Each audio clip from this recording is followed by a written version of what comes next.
Have you ever seen this image before? This warning message from Apple about export compliance?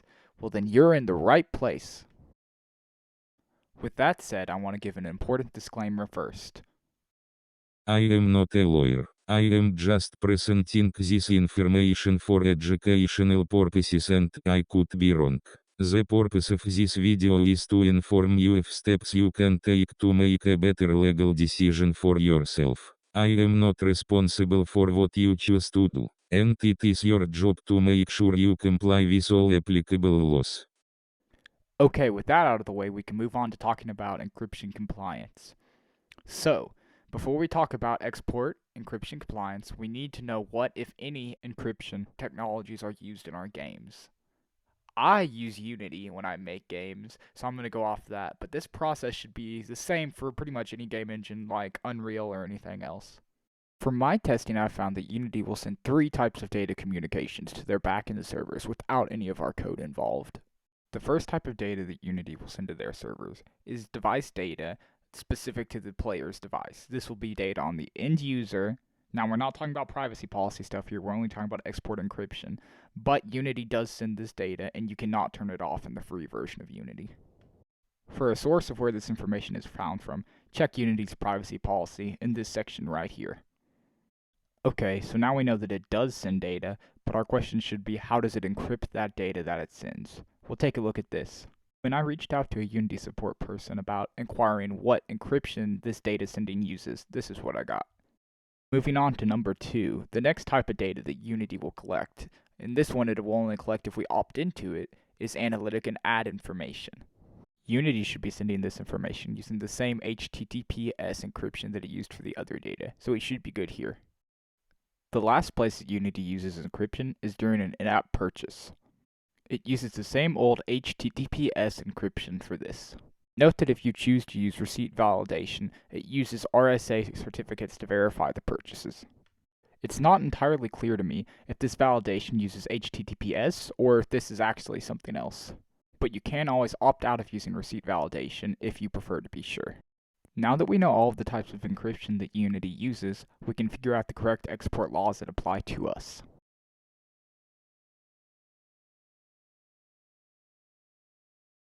I want to start by saying that if you're only planning to release your app in America, you actually don't even need to keep watching this video because you're not technically exporting anything. You can just ignore that message in the App Store Connect program.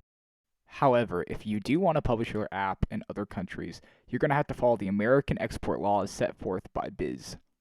The reason these laws will apply to you even if you're a publisher based in a different country like India is because the Apple servers that your app is based on are in America, so anyone downloading them from America makes it technically exporting. The BIS law that applies to exporting is called the Export Administration Regulations, or EAR for short. The part of EAR that controls encryption is specifically Category 5 Part 2 Information Security. EAR defines a lot of export control classification numbers, or ECCN for short. The ECCN number of our game will define the information we need to provide to BIS and the possible license applications we might need to file to export our game. I know this sounds scary and there's a lot of information to take in, but don't worry, we're looking for the best possible outcome, which would be to classify our item as ECCN EAR99. The ECCN number of EAR99 generally means that your item is a consumer good, and this is really cool because it means we can export it without having to apply for a license or file an annual self-report. But how do we tell if our item is covered as the EAR99? One good way to tell is this flowchart on the BIS's website. Okay, here's the flowchart. You can see it's on the BIS's website. I'll link this in the description below. So to start, we say, does our item use cryptography? Mine's a yes on that because it uses Unity Analytics. Okay, so is it a publicly available source code? Mine is not publicly available source code, so I'm going to have to say no there. Then it says, does this item use cryptography for data confidentiality? Let's see the definition here. So if we open the definition page, we will see that data confidentiality, it says these terms are excluded from it. So encryption or decryption in support of entertainment is excluded from it. So if we go down here to the description of this, it says encryption and decryption in the support of entertainment and stuff is also excluded. These include games and gaming. So, from my understanding, that means that our software is excluded from this data confidentiality. So we say, no, ours does not use it. And that means that our item is not controlled under Category 5, Part 2 of EAR. Now, it's not a hard, fast rule that items that fall under that part of the flowchart will be EAR 99, but for our purposes, you'll see why it's like that in a moment. Now, don't be confused by what I said before. EAR 99 alone does not solve all of our problems, but it gives us the option for having the status no license required.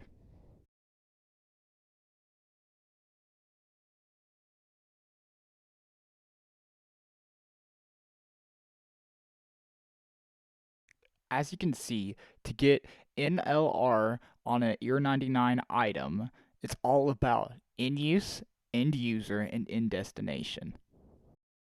So a good tool to determine if our game falls under EAR 99 and also NLR is to follow this flowchart. According to the picture, we need to check the general prohibitions 4 through 10 of EAR 736.2b 4 through 10. I'll leave a link to this document in the description. As you can see, here's the general prohibition section. And here's the part B that we're looking for. Now we just scroll on down till we find 4 through 10.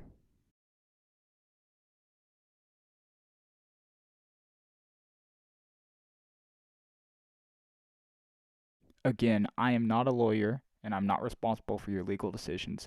But from the main thing I get from this, it's saying that you're not allowed to export to blacklisted people or to embargoed countries. That is, countries that the United States of America has an embargo on.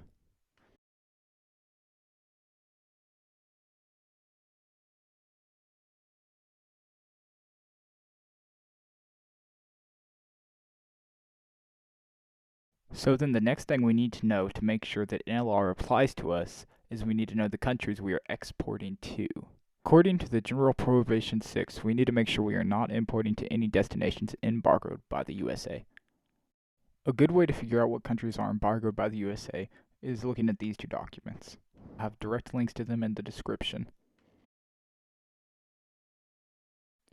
If you really want to be on the safe side, I recommend looking at this list of favorable treatment countries. It's found in supplement number 3 of part 740. To be clear, these are countries that it should be good to publish your app to under the no license required. Note that the no license required is not limited to these countries though. There's one more thing to note about NLR. See this fact page right here.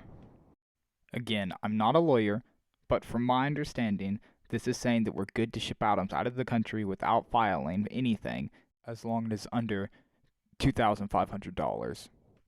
But it is a good idea to keep detailed records of what you sold.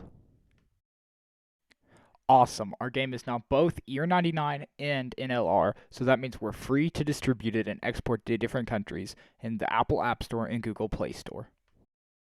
In case you don't know how to change the country that your app is available in to make sure it's not available to embargoed countries, here are some instructions for Apple, and here are the instructions for Google.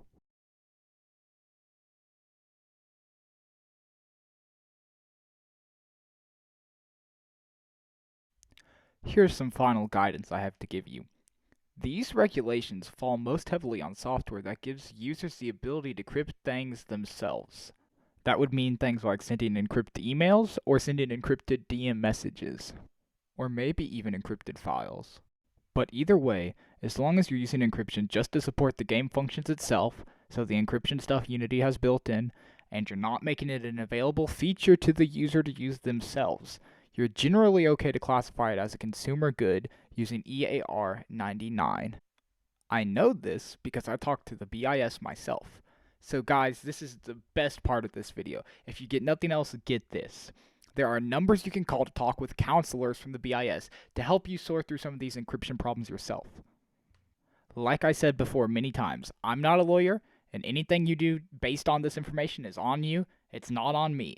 but these counselors can help you make even better decisions, so I would highly recommend talking to them before you make any sort of decision about exporting.